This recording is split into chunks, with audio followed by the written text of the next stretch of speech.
Thank you for being in charge.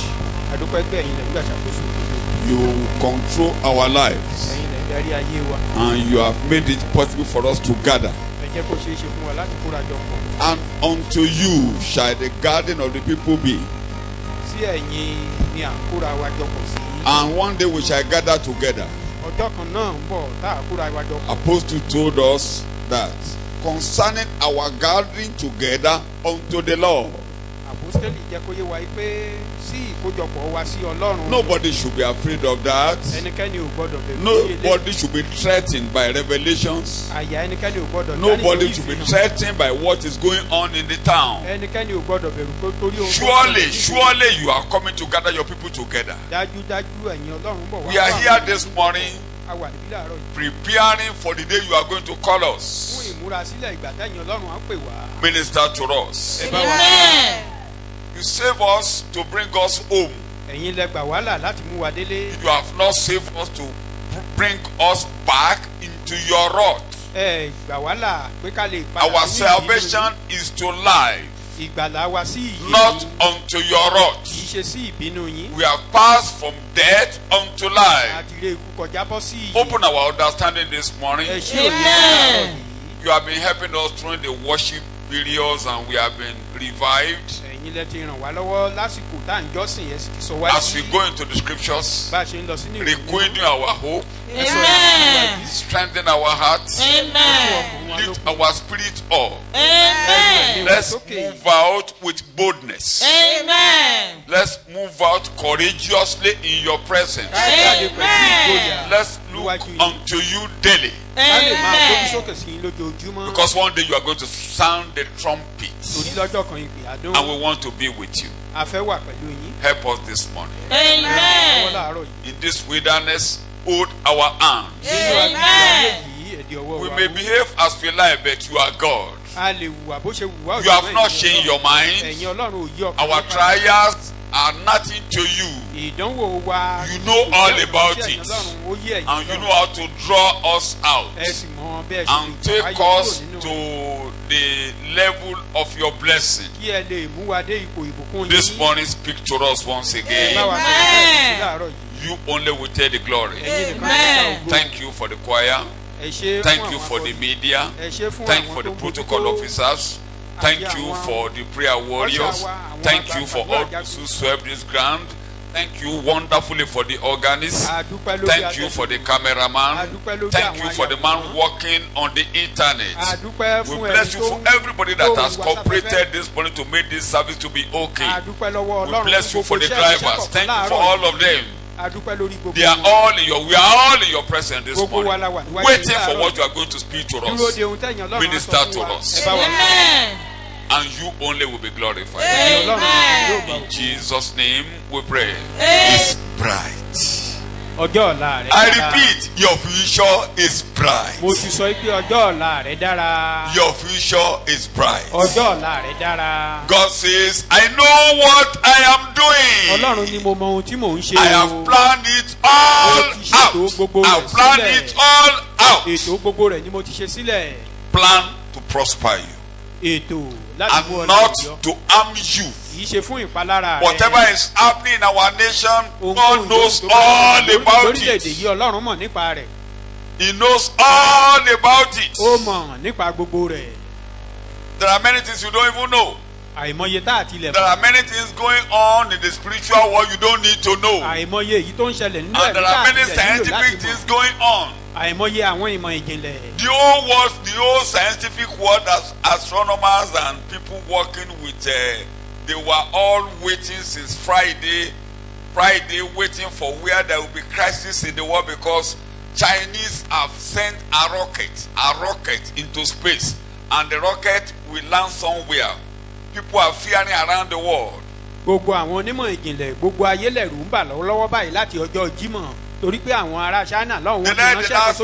last time the Chinese sent that rocket, it landed in Sierra Leone when it was coming down, and it destroyed so many buildings. But to the glory of God, no soul was lost. ilẹ̀ Sàró ni àpadàbọ̀ rẹ̀ ti balẹ̀ ó sì pa ọ̀pọ̀lọpọ̀ níbẹ̀. You know what? If God is not in control, what will destroy the world is already in our hand. Tí ìbá ṣe pé Ọlọ́run ń gbà ṣàkóso ohun tá a ayé jẹ́ tá a pa ayé run But ó wà lọ́wọ́ wa. finally at 022 GMT, it landed in India Ocean. Èyí tí wọ́n dárúkọ yìí inú òkun ló ti lọ balẹ̀. Because when it goes up, it has to come down and land somewhere. Torí tó bá ti lọ tán bá ti ràn sókè bẹ́ẹ̀ yẹn ó gbọ́dọ̀ wálẹ̀ padà. No casualties yet. Kò sí ẹni tó lọ sí. But take note, according to scientists, 70% of the whole world is full of water. Ṣùgbọ́n kẹ́jẹ́ kó yé wa pé gẹ́gẹ́ bí ìmọ̀ ìjìnlẹ̀ ìdá 50 human nínú beings are gbogbo only àgbáyé orí on omi ni. 30% lórí Ibi táwọn ilẹ̀. ènìyàn wà níbẹ̀ ọgbọ̀n Lẹ́ńkà lẹ́ẹ̀kan péré yẹn ni. Tolúwa ni That is what we are reading the other time. The land is of the Lord. ó And gbé the ayé Lord kalẹ̀. set up the whole world upon the sea. Àwọn mìíràn ti ẹ̀ lé There a are place some like Lagos. places that are very tall. Lagos is below sea level. Ìlú Èkó ó rẹlẹ̀ ju omi lọ. Lagos Island is below sea level. Ibi tí wọ́n Sea dárúkọ is at the top. ìyẹn ni pé The land omi ga only sókè came jù lọ out. ibi tán wà níbẹ̀ ó wà ní ìsàlẹ̀. If there is too much breeze, the whole Lagos can sink. Tí afẹ́fẹ́ tí ìjì bá pọ̀ jù gbogbo Èkó lè wọlẹ̀. But remember, Ṣùgbọ́n ẹ rántí. oh, hio, shuma, re, so, ke. God of the rainbow and the sky. Put a rainbow in the Lọ́rẹ̀ láti bá wà lọ, oṣooṣù máa rẹ̀ sí sọ́mọ́. Ọlọ́run fọ́ṣù máa rẹ̀ sí òye àrùn. Ọlọ́run fọ́ṣù máa rẹ̀ sí òye àrùn. Bàtò dábì pé ọ̀rọ̀ mi yóò tún rà mọ́.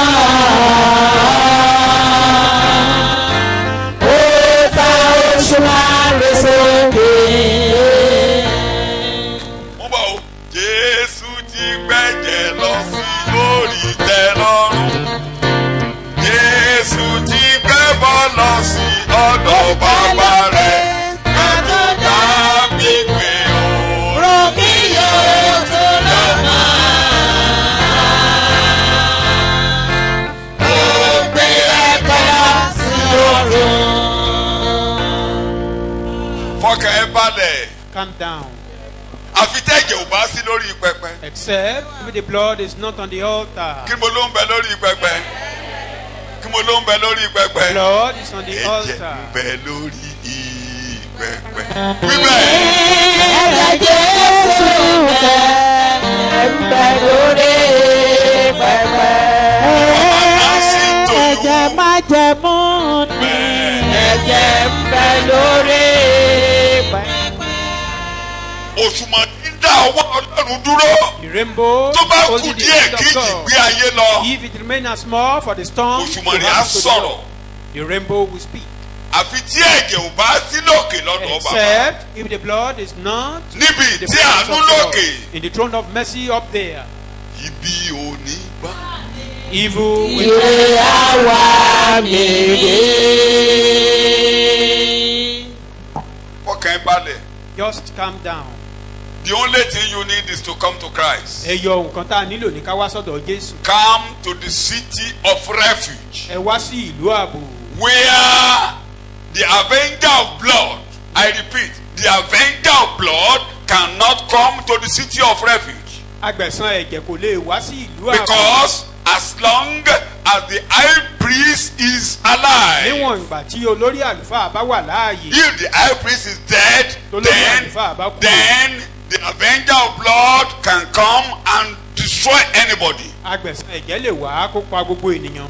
God will avenge the blood of innocent people that have been shed on Nigeria. Ọlọ́run á gbẹ̀san ẹ̀jẹ̀ àwọn aláìmọ̀kan àwọn tí Come tó ń to ta the sílẹ̀ city of lórílẹ̀-èdè. refuge. Ìwọ ni kó wá That sí is ìlú the ààbò. only place the avenger of blood blood cannot ibi reach. tí agbẹ̀san ẹ̀jẹ̀ ò lè dé nìyẹn. When God will avenge blood in this land, ìgbà many tí will ọlọ́run bá fẹ́ perish. gbẹ̀san ẹ̀jẹ̀ lórí ilẹ̀ Except yìí you are in the ọ̀pọ̀lọpọ̀ city of á ṣègbé. refuge. Àyàfi tó bá wà Because nílùú we àbúrò. were all involved. We were all Torí involved. gbogbo wa la wà níbẹ̀. The church voted for the present government. Ìjọ Everybody pẹ̀lú was ìdìbò. involved.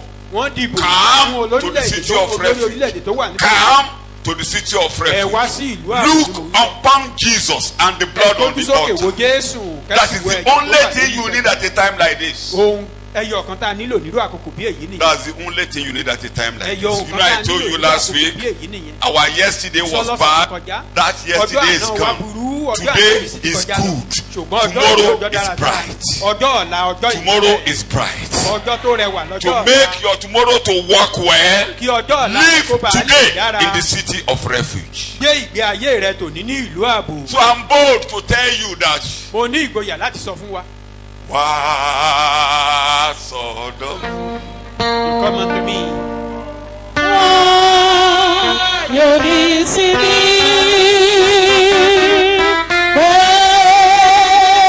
Àjọ̀dá mi rù.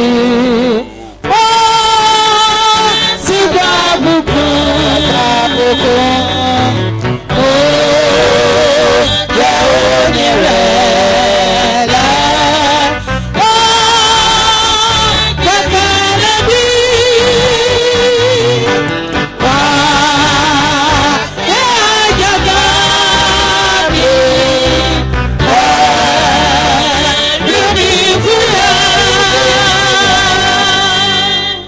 You've been reading so many things in the social media.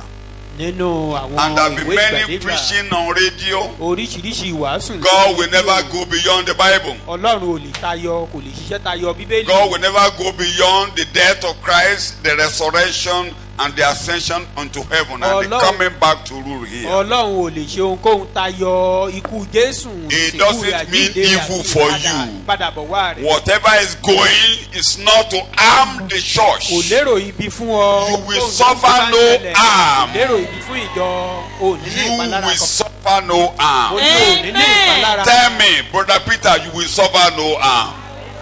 Nàka sí mi. I will suffer no Èmi ò ní harm. ní ìpalára kí ìpalára. I will suffer no Èmi ò harm. ní ní ìpalára I kankan. will suffer no Mi ò harm. ní ní ìpalára bí ti wulẹ̀ kó mọ. Suffer no harm. I'm going straight to my lecture that your future is bright. Mo ń lọ sí orí ẹ̀kọ́ Jeremiah. ọjọ́ ọ̀la rẹ̀ dára I won't do it because our time is gone. I won't do any àkókò wa ti lọ review. lọ́pọ̀lọpọ̀. 29 Pé orí verse kọ̀ọ̀kan 11. nílọ́gbọ̀n The ẹsẹ̀ Message ìkọkànlá. Bible is talking. Jeremiah 29. Ìwé Jeremiah orí verse kọkànlélọ́gbọ̀n ẹsẹ̀ I ìkọkànlá. know what I'm doing. I know what I am doing. I Mo mọ have ohun tí mo it ń all planned I out. have it all.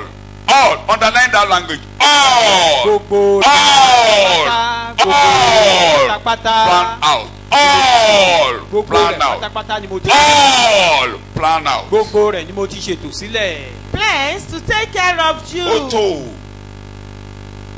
I repeat, even when you make a mistake, Mo tún tún sọ tó o bá tilẹ̀ ṣàṣìṣe. it is all planned out. Ètò Ọlọ́run ni. Ó ti ṣètò rẹ̀ bẹ́ẹ̀. It was in my worship section. I got to Samson. Níbi tí I mo ti got to jọ́sìn. Jonah.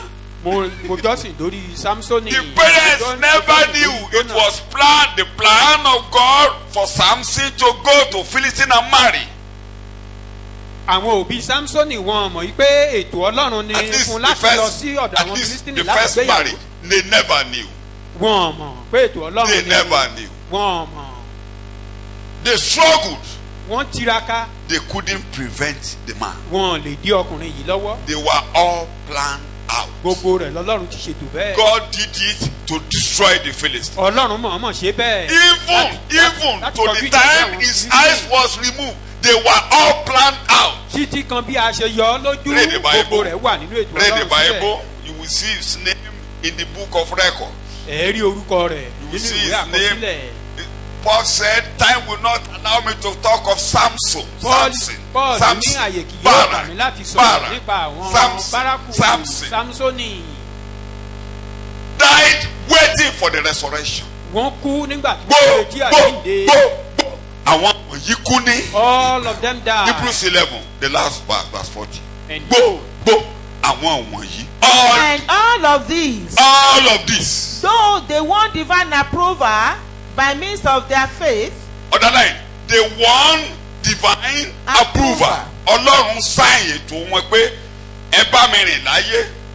Mo tí mo náà wáyé lẹ wá God ṣe. approved them. You've done what I've sent you to Mo this tí mo world. ní kẹ́ ṣe lórí ilẹ̀ lẹ́fàáyé yín What ṣe. I've ordered you to do. Ẹ fàáyé yín ṣòfò nígbà tẹ You wá never sáyé. wasted your life while you were Ẹ alive. fàáyé yín ṣòfò. You never wasted fàáyé your yín life. tayò. You never Ẹ played fàáyé yín ṣe games yẹ̀yẹ́. your- You never Ẹ played fàáyé yín your ṣe life. mọ̀nàmọ̀nà You láyé. never waste your life. Mo ìrìn àjò yín tẹ́ mi lọ́rùn. Your journey. Ẹ lánú wàhálà kọjá lóòótọ́. No, you Ṣùgbọ́n ayé yín gbé mi. challenges. Ayé yín yẹ mi sí. Your life Ayé yín mú follow ètò mi me. ṣe. Your They won life divine approval. approval Pé by means of their faith. wọ́n gba ìfọwọ́sí àtòkè. Ìgbàgbọ́ wọn ni o. That is Ọjọ́ wàhálà là ń makin. It is the I've told time you, of trouble. There are 2 times God Who money. can win God's approval Pé ìgbà méjì. on 2 occasions. When you are rejoicing ènìyàn mọ̀. and you Nínú have ayọ̀. cause to be happy. Nígbà Ṣé tó o wọ́n bá gbé? láyọ̀. Yorùbá ní ayọ̀ amara tíntín. Wàá rí nǹkan tá a pa ọ́ lẹ́rìn lórí You omi. have something Má that ṣe you yọ̀. have heart. Don't misbehave.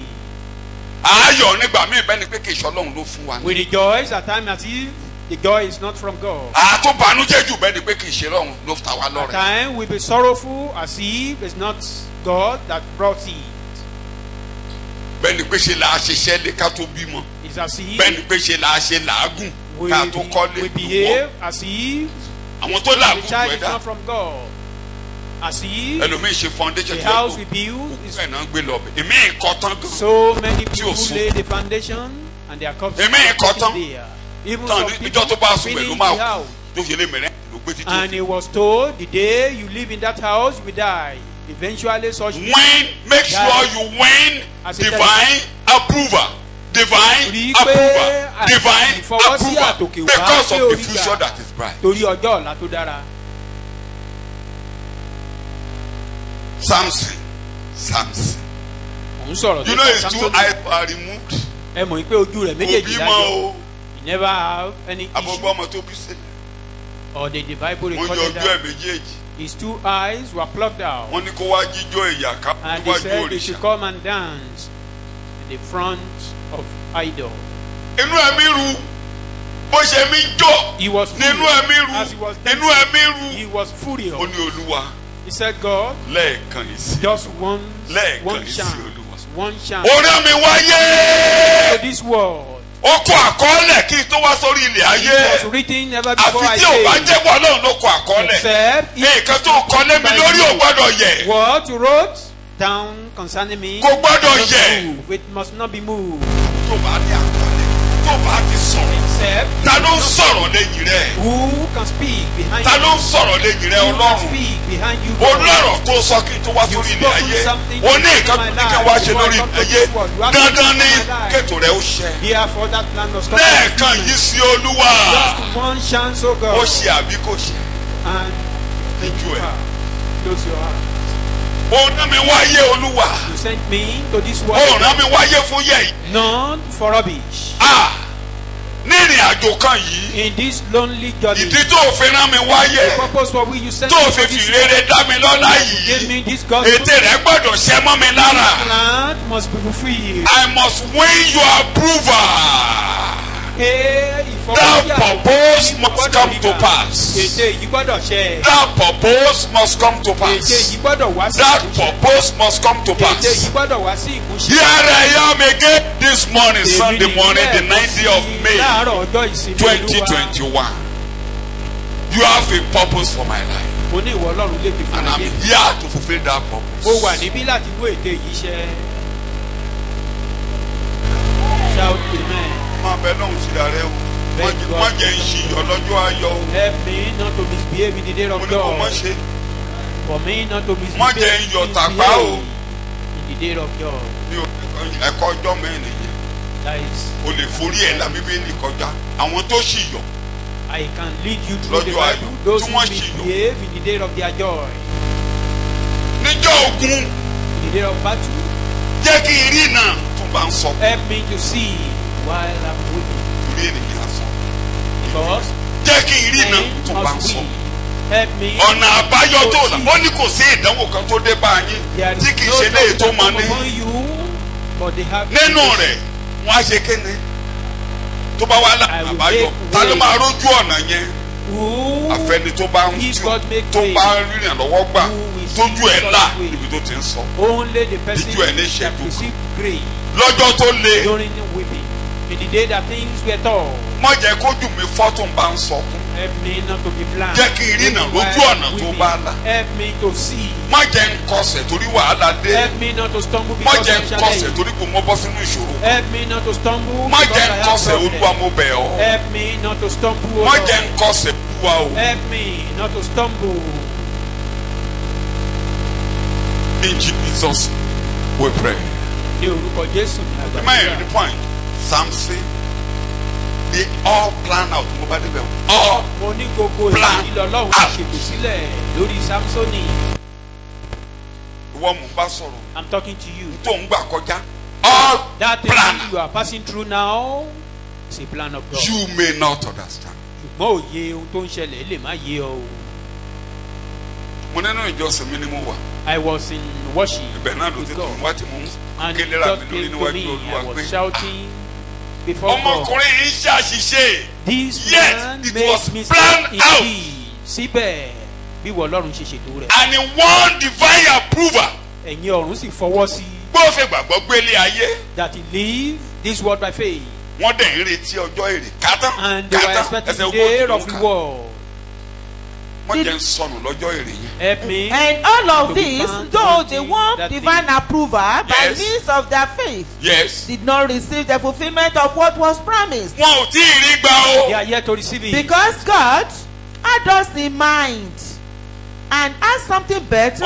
ìyẹn ni mo ṣe ń gbàdúrà That mo is ṣe ń why wàásù I'm praying. ìgbà and I'm míì o lè preaching. sọ̀rọ̀ burúkú sí mi At ìgbà míì o times, lè you lóòfẹ́ may gbọ́ blaspheme. You may say you don't want to torí listen. àwọn kan ti ṣiṣẹ́ tí wọ́n lọ. Some people they ọlọ́run ní ọlọ́kàn torí pé ọlọ́run ní ọlọ́kàn ló ṣe rí tí mo máa ń ké Because tí God màá have you dàbí in ọ̀tá mind, rẹ̀. that is why I Ọlọ́run ní wa lọ́kàn, ó ní ọlọ́kàn. God have you in ó mind. fẹ́ pín ọ lérè ó He fẹ́ kó o wants jẹ́ you, alábàápẹ́ he wants you gbogbo to àwọn be wọ̀nyẹn ń a sinmi partaker. lábẹ́ pẹpẹ lọ́wọ́ All those people, they were still under the temple. wọn ò tí ì rere gbà wọn ó dìgbà tá a And bá under the dé altar.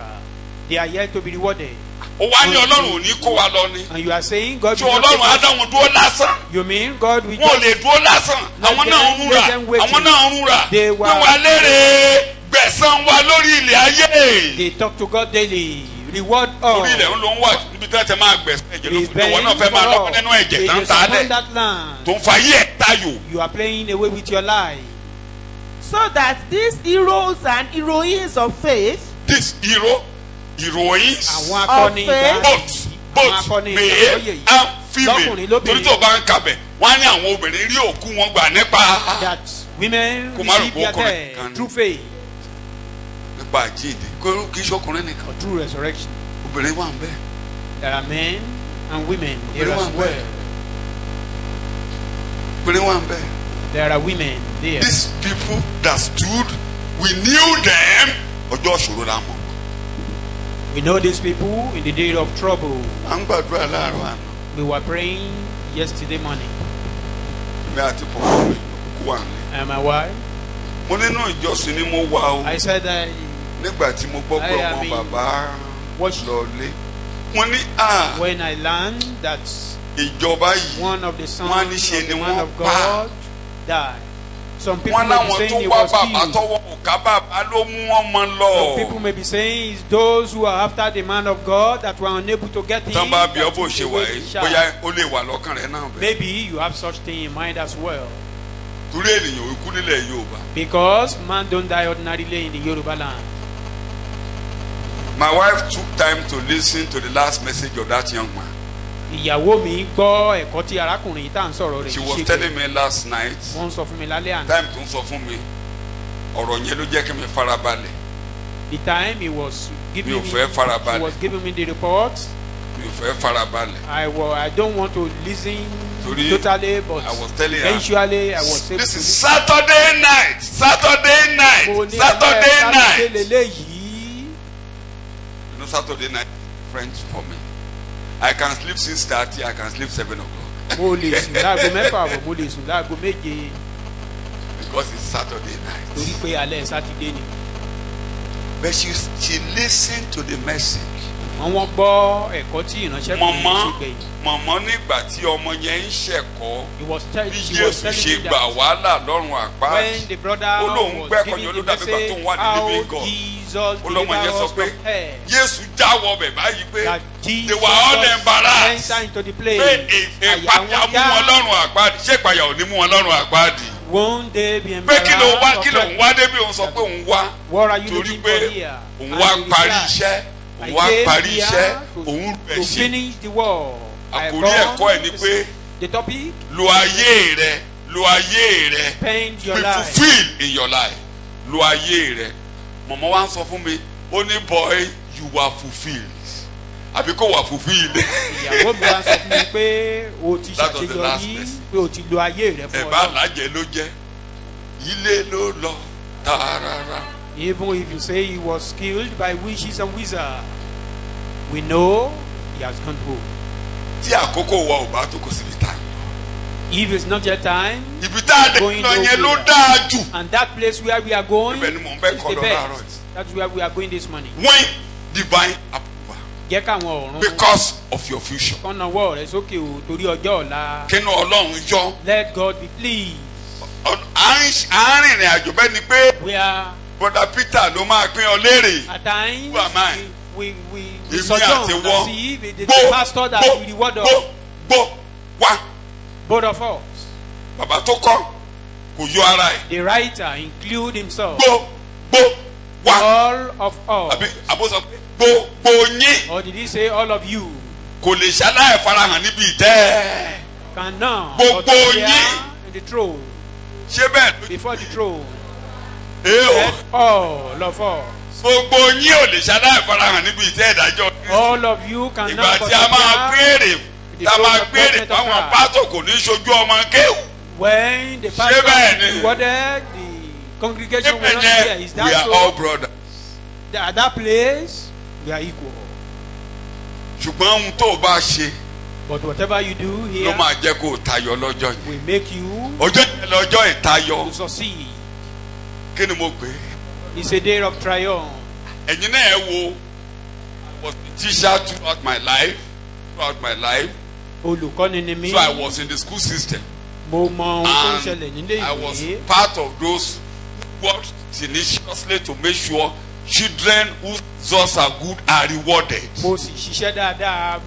Mo rí i pé àwọn ọmọléèwé tó bá ti làlùyọ dáadáa pé. When we were in the wọ́n primary sanwó fún school, wọn. Nígbà tá a wà nílé in iléèwé those days, alákọ̀ọ́bẹ̀rẹ̀. there are some like in Láyé most ọjọ́ secondary náà school lọ́hùn. that will take almost all the prize. Àwọn kan wà tó jẹ́ pé àwọn ló máa ń gba gbogbo ẹ̀bùn. But to those who don't take anything, aṣá àdúpẹ́ àpáàsì. For those who were unable to receive anything, they thank God that after all, I passed. You know, Jesus said it. A gba èrè, àwọn kan yóò, Will be rewarded. àwọn kan while some pàdánù. will lost. Ìgbàlà wọn, Their reward. Their service. àwa dàbí eléyìí tá a fẹ́ la.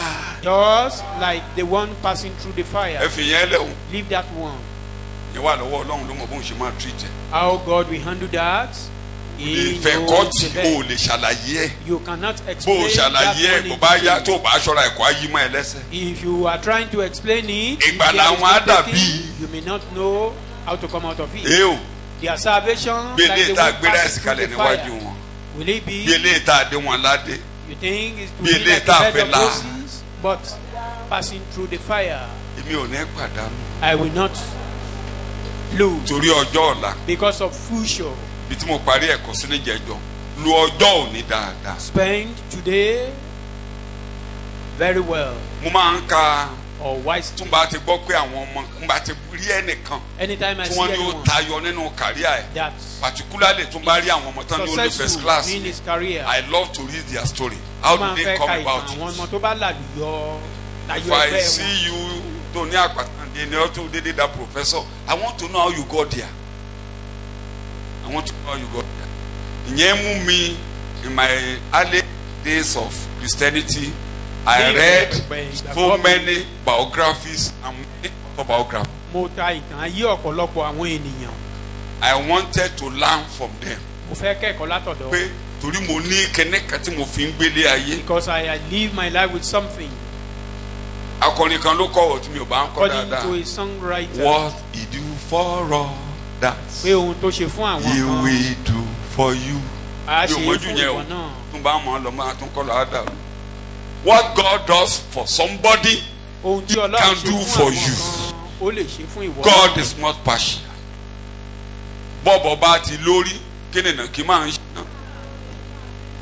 What is source for good? If God can take somebody like Samson home,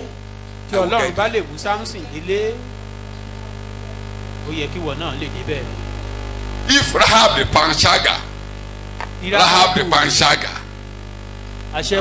Panshaga, orúkọ ẹ máa wà ní Hebrew 11. His name was in Hebrew. Prompted by faith, Rahab the prostitute. Prompted by faith, Rahab. Wọ́n sọ pé Rahabu ọlọ́lá, Rahabu kárùwà. But the harlot.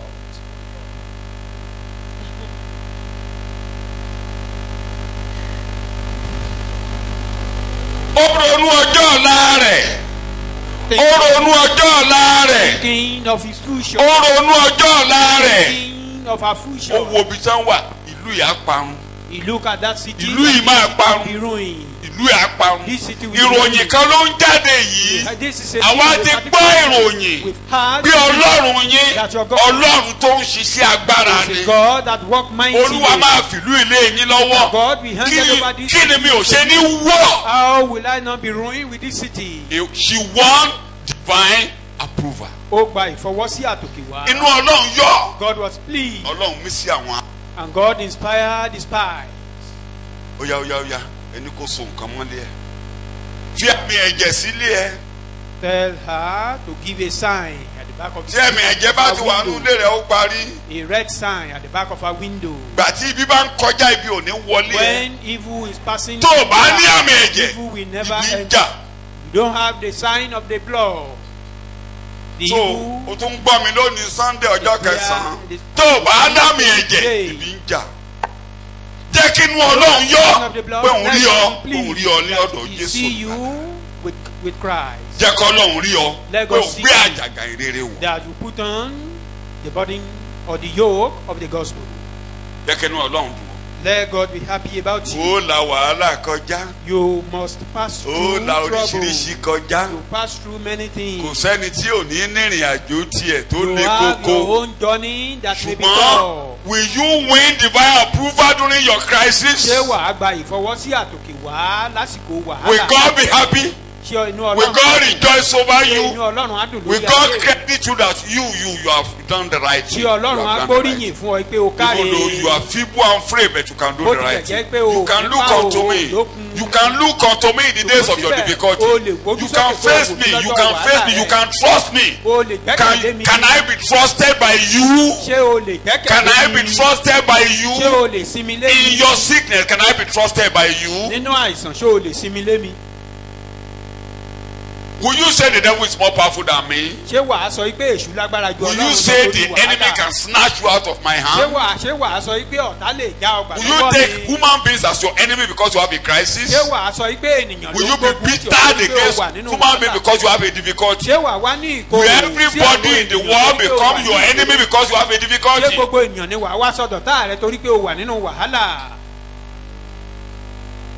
All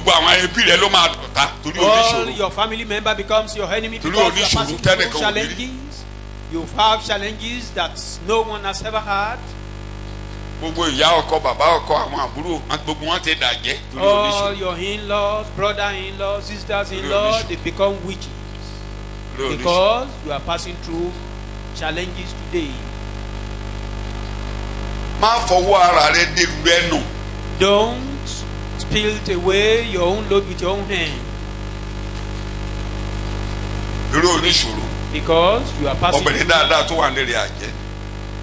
a beautiful wife at your house is a witch. She's a witch. Tó o bá gbóṣùká yẹn lẹ̀, tó o bá lọ gbóṣùká mi, wọ́n gan mọ̀. You divorce your wife and you look for another one.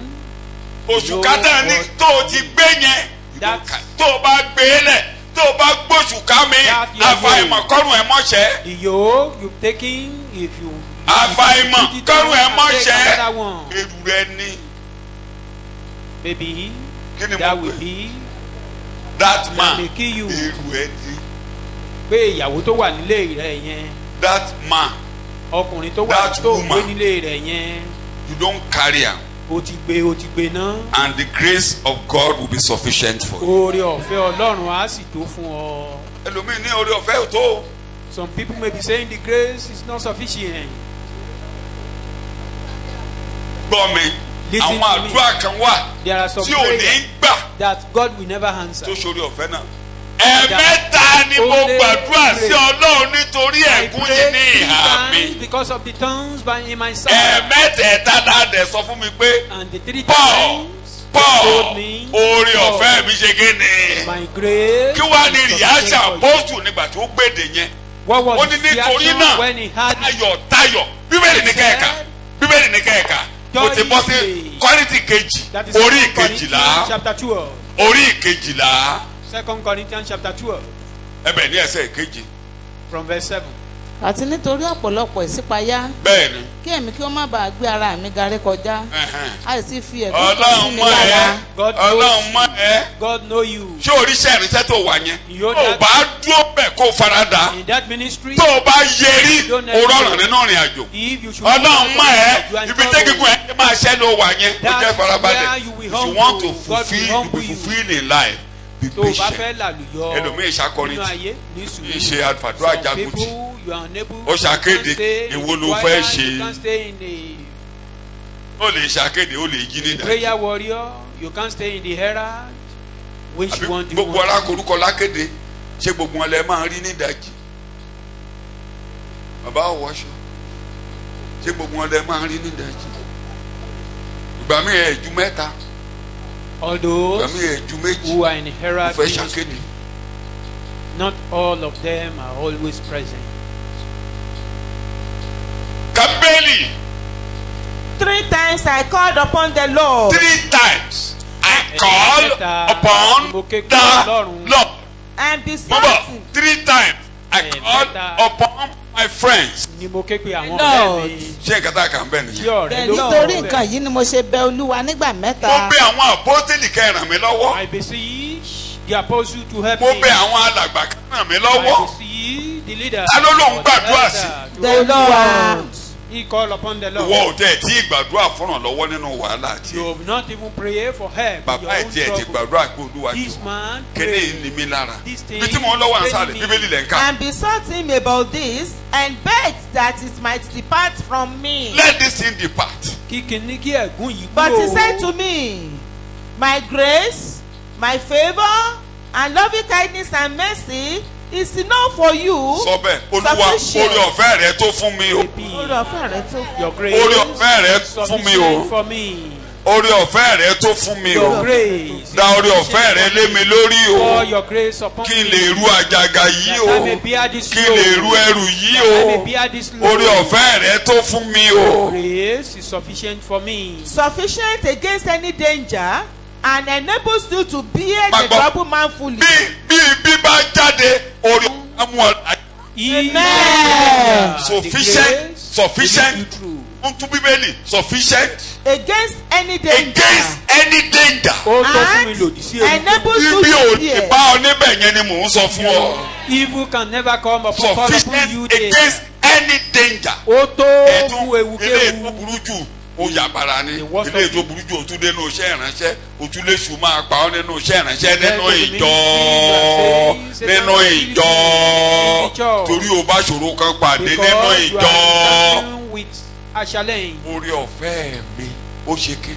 My grace, Sufficient. Bí wàhálà bá dìde níbẹ̀ ó làjá. even if there are troubles there, you will sail through. You are reading the òun sì Bible. wí fún mi pé oore ọ̀fẹ́ mi tó fún ọ. Against any danger. Yes. Nítorí pé aṣọ agbára mi ti pé nínú àìlera. My things for you, yes. Sufficient against any danger and enables you to bear the trouble manfully. Oh God. Kó o lè ṣe bí ọkùnrin. Kó o lè fi àyà bí ọkùnrin lánú wàhálà kọjá. Kó má tọ̀ sára. The grace is sufficient for you as a human being. So that you can be manly. You will be manly. When you are in a difficulty, you will be manly. Gẹ́gẹ́ bí ènìyàn nígbà tó bá ń la ìṣòro kọjá, you behave like man. Thank you very much. Ṣé bí ọkùnrin. Obìnrin dá o. Ṣùgbọ́n gbogbo alámọ̀ ẹ pé tá a bá fẹ́ sọ pé ọkùnrin. Ọkùnrin máa ń le kì í ṣe gbogbo ọkùnrin o. Men are usually strong. Although not all men. Má gbàgbé bí tẹ́tẹ̀ ń gbọ̀n yẹn o. Some men tẹ́tẹ̀ máa ṣọkùnrin wà. Even with that, there are some areas where they will stand. Tómi ṣe yìmìsìmìsì tómi ṣe ṣọ́ra ẹ̀. If you have such husband ọkùnrin ni. that seems to be má play afraid. pẹ̀lú ẹ̀ kí ni mo gbé. They still remain man. Ọkùnrin ni. Níbi ọkùnrin ìwọ gan mọ̀ pọ́kùnrin wà nílé. At times, you know. Ó lè fẹ́ jó. Though you may be running away from snake, you may be the snake killer.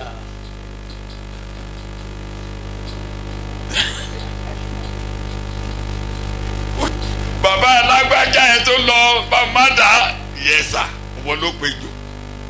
You are the one that killed the snake. Kí mo ní kò That ṣe one doesn't kò sọ́dọ̀kùnrin.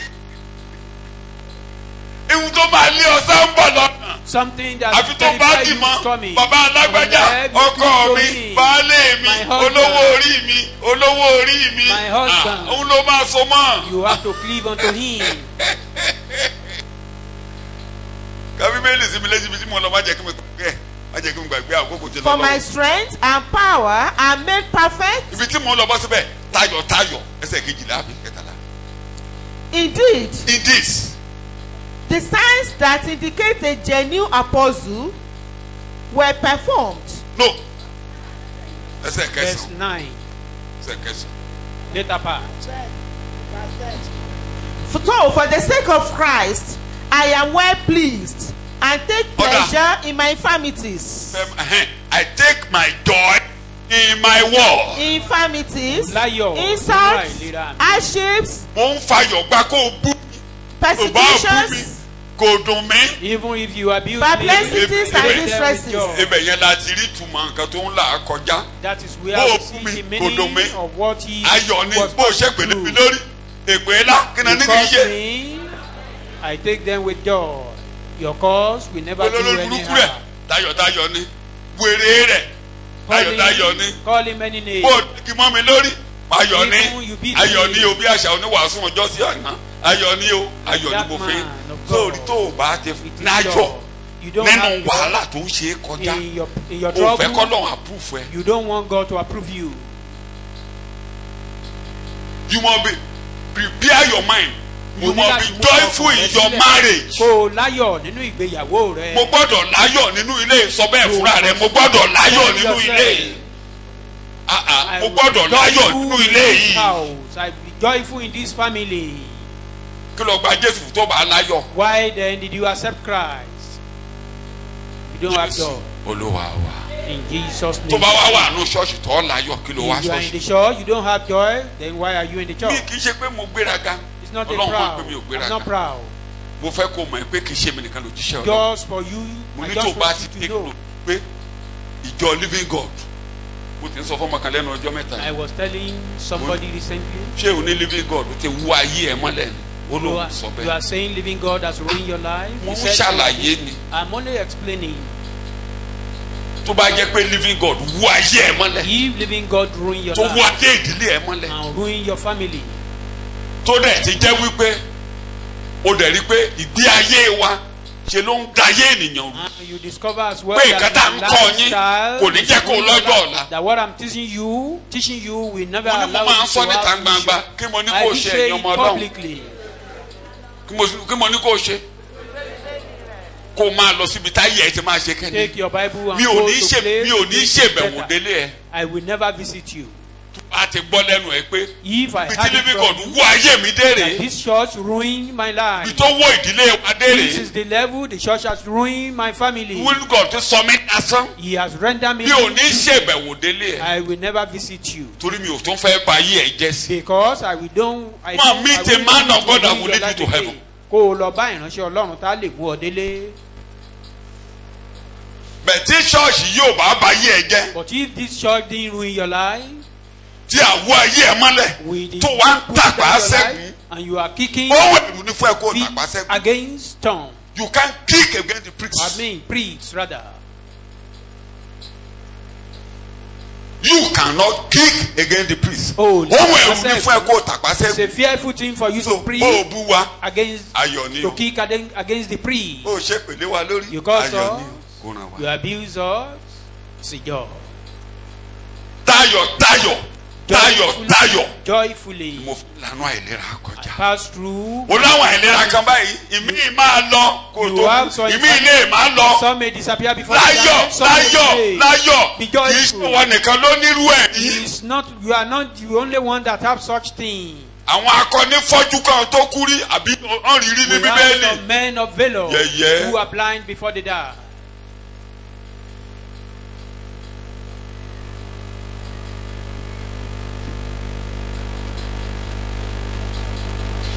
Mo kà ní pépà ni o. Bàbá ní. I read it in the Ó news. lóun lè béèrè kankan lọ́wọ́ Ọlọ́run. The man of God said he cannot Bàbá query tọmọ ẹ God. kọjá. I mean, Ó lóun the nídìí man of àti God. béèrè lọ́wọ́ He rẹ̀. said he needs Ó not lóun to lè ask sọ pé God, Ọlọ́run ò ṣe onírere. that he cannot say God has not Ó done ní good for him. ta ló fún un níyè? That who gave him Ta ló ti life? jẹ́ kóun wà? Who Gbogbo ohun tá a ní pátápátá ó ní ta ló fi fún wa. that all we have now, who gave it to us? Ó ní ó tún lágbára láti ṣe kéne. And that same God has power to take them away.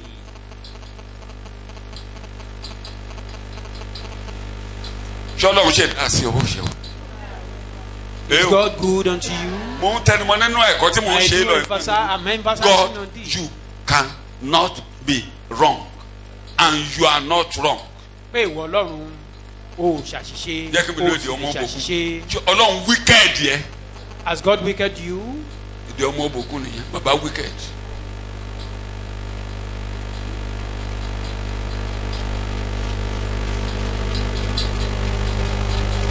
Fáyọ̀rín. Torí ọjọ́ ọ̀la tó rẹwà. Because of the beautiful future. Ọmọléèwé a máa sọ́gù. Students Torí ọjọ́ struggling. àwọn kan wà tó There jẹ́ are pé some ìpinnu people. ọkàn wọn ni pé Their determination wọ́n fẹ́ gba gbogbo price yẹn. is to win all the prize. Èmi àti ẹ̀pinnu. Some will win. There is or an will overall determine. price in this school. Pé- Orúkọ mi mo fẹ́ kó wà ńbẹ̀. Ẹ̀bùn àṣekágbá wà wọ́n máa ń fún wọn nílé ìwé yìí and I want Èmi náà to ṣe make rí it o, clear. mo ti sọ lójú yín rí. I've done that before. I've said it Mo here. ṣe rí o. I did it before. Nígbà tá ọ̀gá wa ẹni bá ti gba over 70 ní iṣẹ́ kan, ó ti máa rí One of máàkì our ẹ̀. teacher, anyone that is above 7, Wọ́n máa ń post result wá sílé nínú holiday ni. they do posted our Wọ́n á post ẹ̀ result. sí bàbá wa. They posted it to So our post parents. office náà ti máa lọ ń gbà. They go to post office. Bet ó ti lè rí máàkì ẹ̀ láwọn iṣẹ́ kan tó There bá are ti some ṣe rere. words you can get your mark. Mo ní àwọn wọ̀nyí àwọn náà ń ṣorí èmi náà lórí. I Jẹ́ said ká this pè to mí. you. I just let them Èmi call náà me wá. as well. Mo fẹ́ ní ọjọ́ ẹ̀rín. I Mo want fẹ́ to ní have a ọjọ́ day tó of dáa. testimony. I want to have a better day, a good Sọ bẹ́ẹ̀ day. fúnra rẹ̀. Mo fẹ́ ní ọjọ́ tó dáa.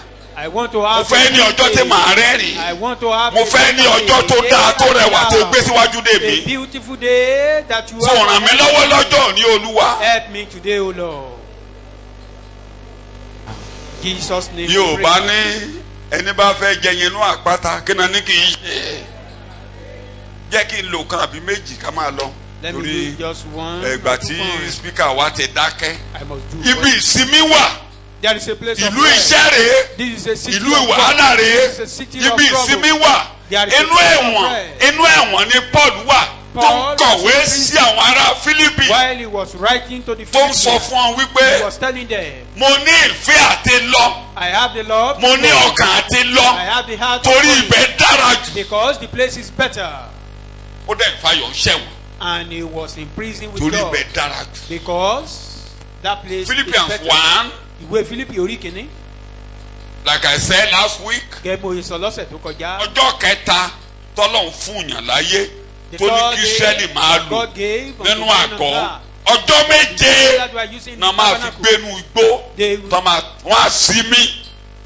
Ẹni bá ìgbà tí Ísírẹ́lì ò pamọ́ Olúwa lé wọn dànù. Mo ní kẹ́sì yẹn ní when Israelites decided not to keep that. At the end of every 7 years, there must be the feast of tabernacle.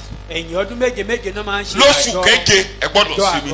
7 years ẹ gbọ́dọ̀ sinmi. Ẹ tó gbọ́dọ̀ 7 is 14. Àbí 49. Àbí 58th year. Méje lọ́nà méje. Ẹ gbọ́dọ̀ jẹ́ kí ilé sinmi. Ó dín kan láàdọ́ta. They must rest. Oúnjẹ tẹ́ ẹ máa jẹ. The food they will máa fún yín ní oúnjẹ ọdún mẹ́ta. God promised to give them 3 years food. Ilé tẹ́ ẹ jẹ. The one you will lọ́dún ìsinmi yẹn. Ilé tẹ́ ẹ jẹ lọ́dún tó tẹ̀lé. Ọdọọdún tọ̀hún kẹ́ ẹ tó ṣiṣẹ́. Oúnjẹ tẹ́ ẹ gbìn kó tó jáde. Máa fún yín.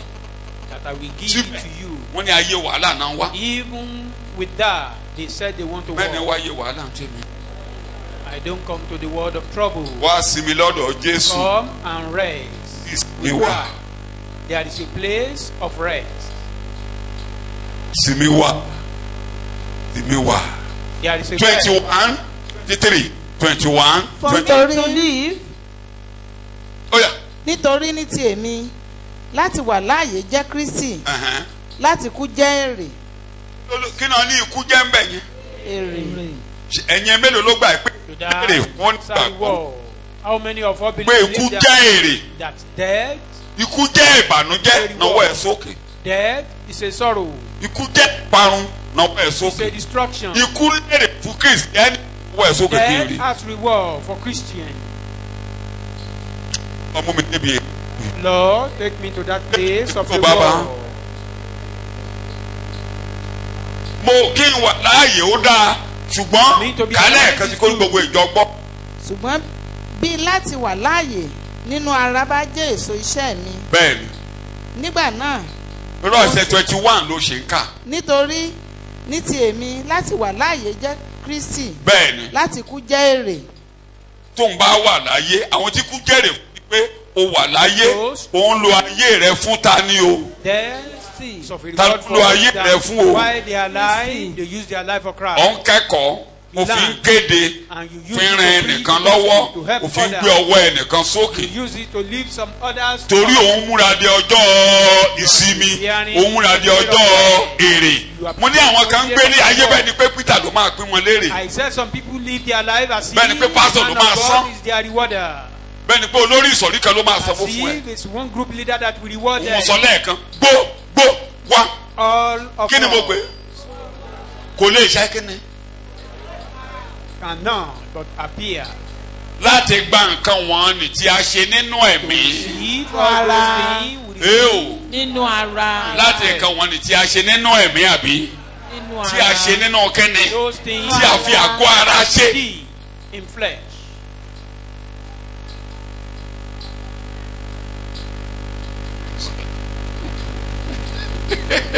Ẹ bá wọn kà á ní ọ̀dọ̀ yín mọ̀mọ́. Wọ́n fẹ́ kà á ṣùgbọ́n ohùn wọn ò lè dókè. Lẹ́ọ̀ àǹtí Kẹ́hìndé à ń gbóhùn rẹ̀. Kọ́ríńtì kejì orí ìkarùn-ún ẹsẹ̀ ìkẹwàá. Nítorí pé gbogbo wa kò lè sá máa fi ara hàn níwájú ìtẹ́ ìdájọ́ Kristi. Bọ́nà láti máa fara hàn. Kì í ṣe ìdájọ́ ọ̀run àpáàdìrẹ́ ni o pé. That is not hell. Wọ́n náà mi ò mọ̀ ọ́ rí. O ti jáde o ti èkú kọjá ò bọ́ sí i. Ṣùgbọ́n náà from death to life. Mo ti rí ọ ó yẹ kí mi gbóhùn rẹ̀. Kí olúkúlùkù kó. Ẹni tí mò ń nàka sí ti gbọ́. Ẹ fún ní máìkì eléyìí tó bá yẹ kó kọ́ á kọ́.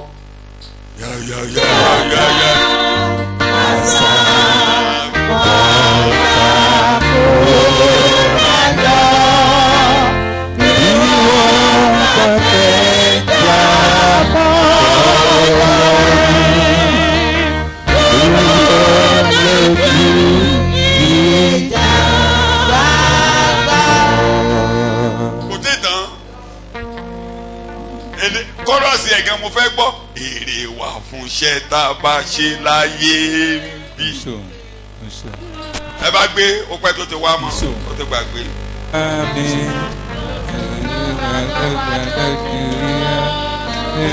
Bẹ́ẹ̀ bá ṣe kẹ́kọ̀ọ́.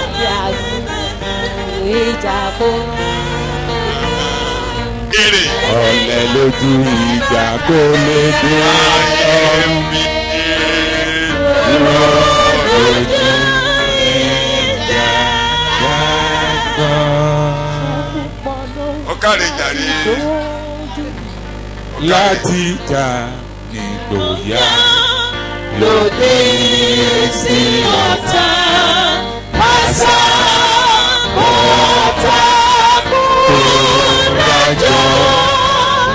Ìwọ kàfẹ́ gbà ọ̀la. Ìwọ lójú ìjà gbàgbọ́. Èdè kan ni mo mú nínú orin yẹn tó lágbára jù. Gbogbo ẹ̀ ló dá o. Ṣùgbọ́n èrè wà fún iṣẹ́ tí a bá ṣe láyé ń bí. Èrè yẹn wà. Mo máa rò pé pásítọ̀ ọwọ́ ẹ̀yẹ ló máa sanwó. Síwájú èrè dájú ká ṣe tọkàntọkàn àtàbàwọ̀n ní ọgọ́rẹ̀ àwẹ̀ àgbẹ̀wò. Kótó bàbá ó ní ẹ̀rí lẹ́tà tí mo kọ́kọ́. Ìgbà tó ń sọ̀rọ̀ ní Gàlátíà orí ìkẹfà ló gbé láti ẹsẹ̀ keje dé ẹsẹ̀ kẹwàá ló ní n téèyàn bá kúrúgbìn ló máa ṣe kẹ́lẹ́. Whatever you sow, you reap. Aṣoore fún gbogbo ènìyàn. Mo ti dẹ́sẹ̀ kẹsàn-án. Pàápàá àwọn aráalé. Gbàgbọ́. Wọ́n ti kọ́kọ́ bẹ̀rẹ̀ pé ẹni tí à ń kọ́ lọ́rọ̀ kó máa pèsè ohun rere gbogbo fólùkọ́ni. He that is being taught. Ẹ má jẹ́ kó rẹ̀ yín o. Providing Bó kí yín ẹ ṣá máa ṣe. Bí ò dúpẹ́ ẹ máa ṣe. Maybe he thanks you or not. Just continue doing. Bẹ́ẹ̀ bá ti wá ní àkókò ẹ máa ṣoore fún gbogbo. As you are having pàápàá àwọn aráalé. Especially those. Ó ní ẹ wo ìwé tí mo fi ọwọ́ kọ báyìí. Ẹ wò bí mo ti fi ọwọ́ ara mi kọ̀wé gàdàgbà sí yín. Look at how I wrote to you. Ìwé kéde gàdàgbà. Written boldly. Bí àpẹẹrẹ rèé. That this is an example. Ìgbà tó tún dé Acts chapter 20. Níṣẹ́ àpọ́sítélì orí ogun. Ó ní mo ti kọ́ yín lẹ́kọ̀ọ́. Jésù gan kọ́ wa pé ìbùkún wà tí a bá ń fi fúnni dúpẹ́ ká ṣe kéde. It is more blessed to give. Ó ní àwa ti fara wa ṣe àpẹẹrẹ fún. That if lay our Ó lé an example. mú wa. It is Wọ́n ti ràn mí lọ́wọ́ ní ṣọ́ọ̀ṣì ni. Ta ló ràn lọ́wọ́? People are not even helping me in the church. Ta ló ràn lọ́wọ́? Have you heard? Ta ló fún ní rú? Did you give anyone? Àbó lè ra rú lọ́jà. Have Ta you ló ever fún ní given tirẹ̀ bọ̀? anyone a locust bean or a treble? Or can't you buy a locust bean from the Mo rántí mọ́ mi kan ó ti dolóògbé I báyìí. could remember one Bó of ṣe my sọ ẹ̀ mom. rántí. Tó bá ń kọjá ní ṣọ́ọ̀bù ẹ̀ tó bá wà nǹkan tó máa fún ẹ tí ò rí. If you Á are fún ẹ ní passing by tirẹ̀ the bọ̀. church, if you don't Ṣé ẹ rántí? looking for something Àní kó gba tirẹ̀ bọ̀. without any, we give you Tó bá wá tí ò rí. a treble. Gba tirẹ̀ bọ̀. Tó bá wo tí ò rí tó bá rẹ̀ kọ́ ó lè rẹ̀ kọ́ yẹn. Tó bá fẹ́ jẹ̀kọ́ ó lè ra mẹ́rin. Á kó méjì á ní kó gbẹ̀kọ́. Ta ló fún lẹ́kọ̀ọ́ àbó rẹ̀ kọ́ jẹ́? Kò sí. Did you give anyone Ràn mí lọ́wọ́. anything? Ta ló fún lẹ́kọ̀ọ́ You are ẹ̀kọ́? only complaining that Ògì. you were not Èmi gan máa ń mu people ògì. don't help you. I too, I take part. Bó ṣe ń gbọ́ pé mò ń jẹ yẹn yìí. As O you rò are pé mo hearing mú that ògì I ni? do eat pounded Ta yam, ló fún lógì? have you given Ológì. anyone Ológì. paper? Mẹ́ra ògì. Mọ price ẹ̀ má bínú o torí I don't know Eh, how oh. you said it. torí bẹ́ẹ̀ mọ̀ ń tà ń sìn mo lè lo èdè tí ẹ gbọ́ torí mo fẹ́ ra ẹ̀kọ́ tútù mo fẹ́ rà mo wá mówó jáde tani mo ti ẹ̀rán lálẹ́ ọjọ́ wọ́n ní ṣé ọdẹ lónìí ni mo fẹ́ràn tí mo mú owó yìí jáde mo wá ń láti fi sí. pé owó tí mo mú lọ yìí kò lè ra ẹ̀kọ́ wálé o. I was thinking maybe the time of 20 naira, not knowing it's more expensive than that. Mama máa ń fi mí ṣe ẹ̀yẹ. A ní kí n ṣáà dákẹ́ mi jẹ́. Just be quiet like that. Kúrò ló ń rọjà. Shout hallelujah. Eke hallelujah. Shout hallelujah. Eke hallelujah. Ẹ gbèrè rẹ̀. You be rewarded. Kálí mo lè máa ṣe ẹ̀yàn ọmọ lọ́wọ́. Torí ọjọ́ ọ̀la tó rẹwà. Because of the beautiful food. So bàbá wa ń sọ̀rọ̀ níbẹ̀ ni àgbo ti lọ lọ́wọ́ mi ẹ máa bá mi lọ́jọ́ mi ṣùgbọ́n ó wọnú ọkàn yín nísìnyí dáadáa pé ọjọ́ ọ̀la tó rẹwà wà àbí kò sí níwájú àbí kò sí níwájú. Wọ́n ní àwa bá ẹranko jà ní Éfésù tí ò bá sì yàn ó ní kí la wáyé fún. Otherwise, why are we here? Kí la wáyé fún. Why do we come to this world? Àbíṣe torí ògúlùtù yìí. Is it because of. Ẹ̀rí gbogbo owó tá a ná sí ilé báyìí. Don't you see the money we spent in this house? Tí ò bá já wa gan ló bí wó. Àwọn ọmọ kan ṣe ń bọ̀ wá bí wó. I mean this building, if we don't pull it down. Ṣé torí pé àpá ni wọ́n? Ee o. Some generation are still coming that we pull it down. Bíríkìlà. A new bàbá àwọ̀ṣọ. Or the restructuring. Ilé tí ẹ̀ dá dúró ibo ló dé. Tẹ́ ẹ̀ dá dúró síbi.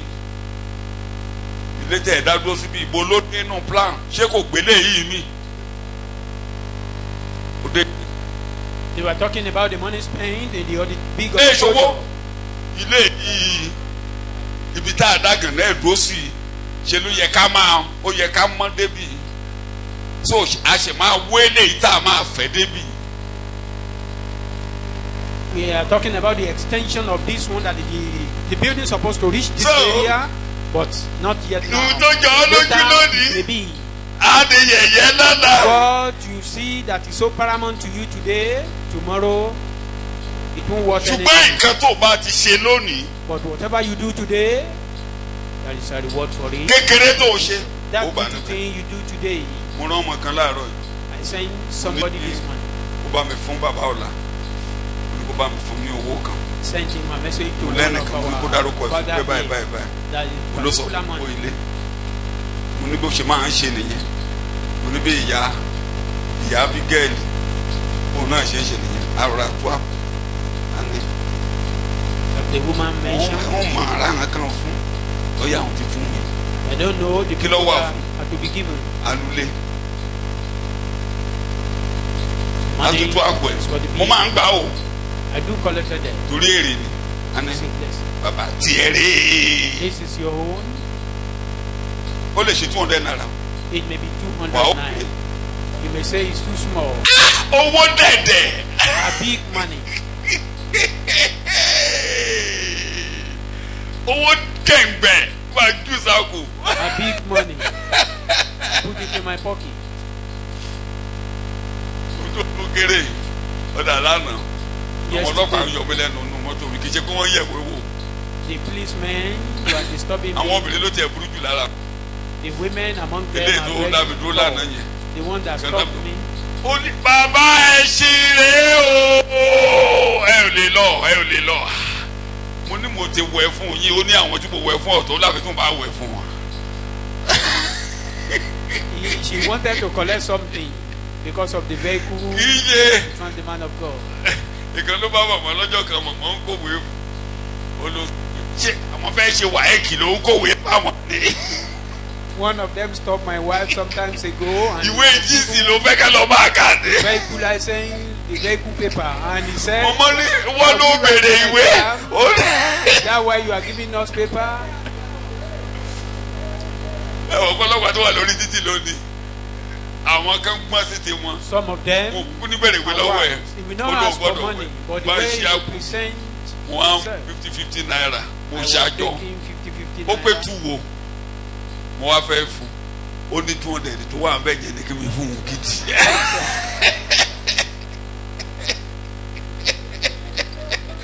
ó ní mo ṣí ní ìgbìní pọ́ọ̀tù kékeré kan wà lọ́wọ́ mi ó rí inú ẹ̀dùn pẹ̀lú ṣàpàbẹ̀ lójú sáfù ẹni fún ẹnikẹ́ni òun nìkan lónìí yẹn. That one belongs to her. It's not for general. Olókèrè. That is too small. Shout hallelujah. Hallelujah. Má nìkíní kékeré mọ́. Don't say something small. Do it. Ṣe. Do it. Ṣe. Òun ni gbogbo wa rí láàárọ̀ yìí. That was what we saw this morning. Ẹ̀rí bí ìṣẹ́jú mẹ́ẹ̀ẹ́dógún sógún ìṣẹ́jú la fi dúró bí. For about 20 or 15 ó ti sún ẹlòmíì lára yín nígbà tá à ń kọrin yẹn ẹlòmíì ò pàtẹ́wọ́ mọ́. Even some are tired of it. Some were not clapping again. Torí máìkì sọ̀rọ̀ ní ìṣẹ́jú kan. Because the microphone. Tó bá dẹ̀ lọ wá to talk. Kékeré. It might be just a simple thing. Ṣé kọ́ọ̀dù Just ló da gbogbo iṣẹ́ ordinary call. wáyà kan kékeré báyìí. And created problems for the whole thing. Òun ló fi jẹ́ ẹni tí ò ṣe pàtàkì. That is why we are all important. Àṣìṣe ẹni lè kó bá gbogbo. The mistake of someone can implicate àṣeyọrí ẹnìkan. all others. Ó máa gbé gbogbo wa dókè. Success of someone. Ọmọ living God nìyẹn. Ọmọ living God nìyẹn. Ọmọ living God nìyẹn. Ẹ máa gbọ́ àwọn ọmọ tó ń pàṣẹ dáadáa tí result wọn dà. Àwọn principal kan kọ school bolo church bolo ń lọ náà. Those who pass their exam. Àwọn ọmọ kan máa ń kẹsẹ̀ mi kó lẹ̀ mo rántí láyé ìgbà mo ti wà níbi iṣẹ́ síyà. Mo láwọn ọmọ kan sí grammar school. I have some. Church bolo ń lọ náà. Which church you attended? Living God living. Church pastor wẹ̀ èmi náà wà lóko. I was at home. Mo ṣe ń gallop nígbà tí wọ grammar school rẹ̀. Ọmọ ló ń jẹ́ bẹ́ẹ̀. That is. Torí ó promote wa. Because he promoted us. Ká lọ ká ọ̀pọ̀ ẹ̀yìn pé ó lè ní. But for us to be asking. Mo tún ní wàhálà yà náà náà má. Though if they have. Àbíta náà máa gbé. I know your pastor. I know your pastor. Mo mọ olùjọ́ àgùntàn rẹ. Bí àṣà ọmọ mi kan olóhùn fẹ́ gbàṣẹ́ kan nígbà tí mo sọ fún pé tẹ́ ẹ bá ti ń ṣiṣẹ́ ẹ máa ronú ọ̀run ẹ dẹ̀ máa ronú ìjọba tẹ́ ó ní kí n mọ̀ sọ̀rọ̀ bàbá ó ní mo ṣe fẹ́ gbàṣẹ́ yẹn ni wọ́n béèrè pé ṣọ́ọ̀ṣì bo lòun ló ń sọ pé ṣọ́ọ̀ṣì báyìí báyìí pé pàṣẹ owó ẹ̀ yẹ pé ò ní ìdí ẹjọ́ ìwọ lòun máa gbéṣẹ́ yẹn fún. That the moment he mentioned the name of the church and the man was able to know the man of God and so má bà wá jẹ́ ní gbòòrò. Don't destroy. Do the little you can. Ṣe ìwọ̀nba kékeré. Ṣọ́ọ̀ṣì ló kọ́ o. Lọ́wọ́ láti ṣe. The church has need. Èrè wà o. There are rewards. Èrè wà o. There are rewards. Kí ni mo pè? There are rewards. Kí ni mo pè? Rewards. Kí ni mo pè? Tó fẹ́ débi èrè. You want to get there? Máa pẹ́ wá léèrè. Who will reward us? Ẹ dá mi lóhùn.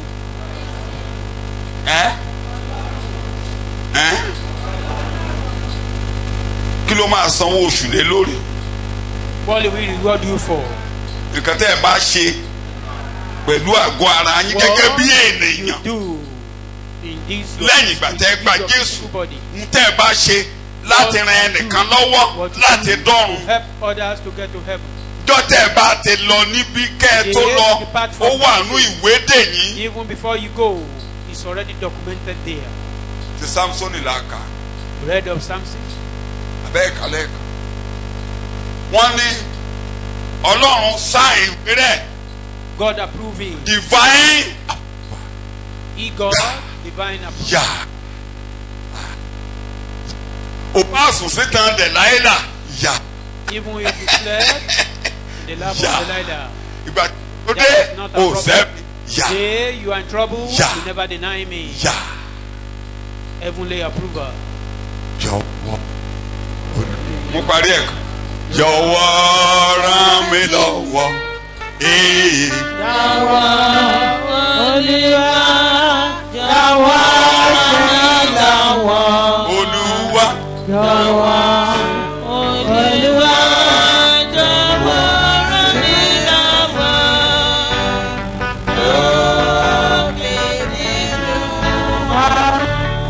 Ẹ jẹ́ kí a gbàdúrà.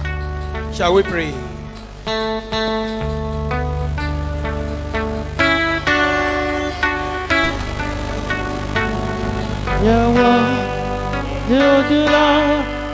Do remember me?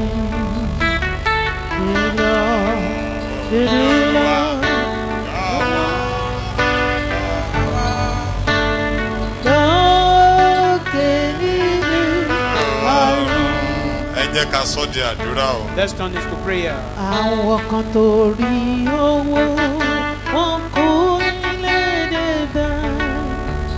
Ọ̀pọ̀ torí ọlá wọn. Béèrè ìrànlọ́wọ́ Ọlọ́run fún ara rẹ̀. Of God for yourself. Ọ̀pọ̀ torí Ask for the help of God for yourself. A nílò ìrànlọ́wọ́ Ọlọ́run. Help of God. Torí ọjọ́ ọ̀la dídán bẹ níwájú wa. Ó bẹ́ẹ̀ ní fún wa. What you have for us. Ó pàpà tẹ̀ wá lọ́wọ́. Get into our hand. Pé síbẹ̀síbẹ̀, Still. ẹ̀yin Ọlọ́run pàpà rán ọ̀rọ̀ jáde. Send your word to us. A dúpẹ́ lọ́wọ́ yín Ọlọ́run. That. Lórúkọ Jésù Kristi, Olúwa gba ọpẹ́ wa o. Yes. Wá béèrè fún ìrànlọ́wọ́ Ọlọ́run. For the help from the Lord. Torí nípa tiwa kò sóhun tá a lè dá ṣe. Bí kò sí pé ilé ìtẹ́ ẹ bá ràn wá lọ́wọ́ láti ṣe. Òun la fi ń béèrè fún ìrànlọ́wọ́. Pé kẹ́ ràn wá lọ́wọ́ ní láti lè ṣe díẹ̀. Lórúkọ Jésù, Olúwa rán ìrànlọ́wọ́ sí wa o. Nígbà tá a ń rìn lọ níhìn, nígbà tá a ń sọ̀rọ̀ níhìn, nígbà tá a ń ṣiṣẹ́ níhìn, ohun gbogbo tí a máa ṣe lénìí kọjá ọ̀la wa mọ́ sáà bàjẹ́. Not spoil our future. Ká lè dé bí èrè. So that we can go to a place of ọjọ́ ọ̀la wa tó dára yẹ. That beautiful ká lè dé bẹ́ẹ̀ lórúkọ Jésù, Olúwa rán ìrànlọ́wọ́ sí wa o. Ní orúkọ Jésù, Olúwa rán ìrànlọ́wọ́ sí wa o. Ògo ni forúkọ yín Ọlọ́run. Ògo ni forúkọ yín Ọlọ́run. Ohun tá à ń gbà ládùúrà ni pé kẹsẹ̀ wá ní elétí ọmọ. Ẹni tó máa gbọ́. Kì í ṣe pé ká gbọ́ nìkan. Ṣùgbọ́n ká mú ọ̀rọ̀ yìí lò. Lórúkọ Jésù, Olúwa ràn wá lọ́wọ́. Ògo ni forúkọ yín o. Jésù Kristi Olúwa wa. Jésù Kristi Olúwa wa. Ìfẹ́ ti Ọlọ́run. Ìdàpọ̀ ti Ẹ̀mí Mímọ́. Kó máa bá wa lọ o. Kó mú wa gúnlẹ̀ láyọ̀ o. Kó gbé wa débi èrè o. Jésù Kristi Olúwa wa. Amen. Praise the Lord. Hallelujah.